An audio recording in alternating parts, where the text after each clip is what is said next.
There's a big difference between then and now when you think about it. The older I get, the harder it becomes to separate what was from what I wish had been. Memory's funny that way. It softens some edges and sharpens others. It lets you forget the arguments, but remember the laughter.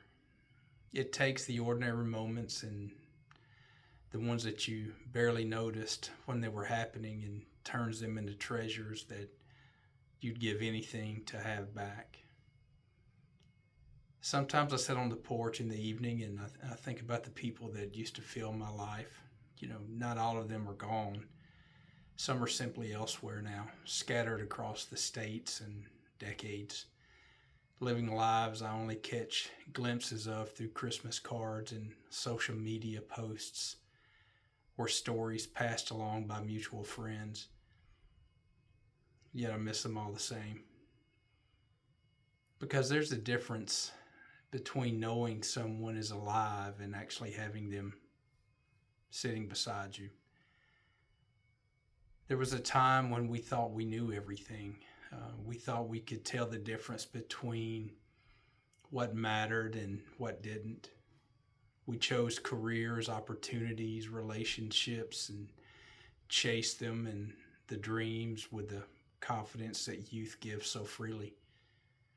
We traded things without realizing their value. We traded Saturday afternoons for overtime, front porch conversations for busy schedules, friendships for ambitions, and the present for the future. At the time, it all seemed reasonable. But see, that's the trouble with life. It rarely announces the cost of a decision while you're making it. It's only years later that you discover what you gave up. I think back on old friends sometimes, men I hunted with, men I fished with, men I sat beside church pews and high school bleachers with, and sat on tailgates of pickup trucks parked beneath street lamps after Friday night lights. Back then it felt like we'd always know each other, always have one more fishing trip, one more beer, one more story. But life had other plans, as it often does. Some drifted, some moved away, some left this world entirely. And every year there seems to be fewer people left who remember the same stories that I remember. Fewer people who remember the swimming hole before it dried up, the drive-in before it closed, and the old cafe before the highway bypassed town and took the customers with it. Sometimes it feels like we're all carrying pieces of a world that no longer exists. A world where mothers sang while hanging clothes on a line, or a world where fathers taught lessons without knowing they were teaching them.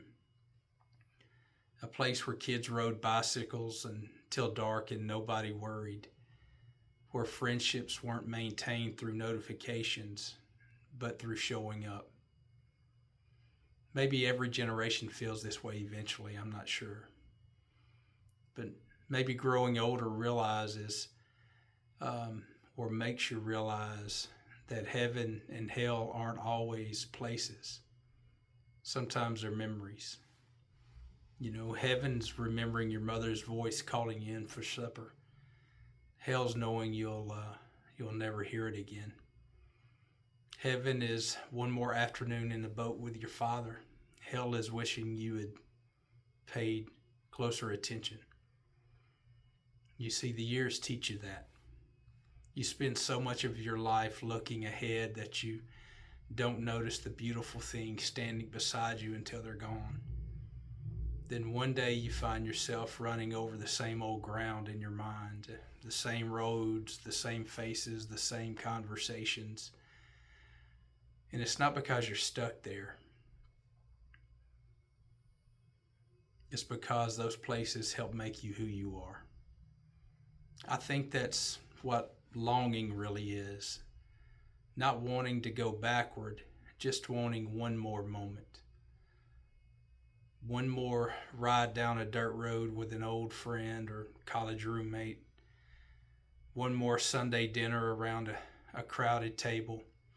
One more chance to tell the people who mattered that they actually did matter. And the older I get, the less interested I am in what I achieved, and I'm more interested in the people who shared the journey with me. Because in the end, life isn't measured by the miles or the places that we've traveled. It's measured by the moments and measured by the people we miss. And every now and then, when the evening settles over the delta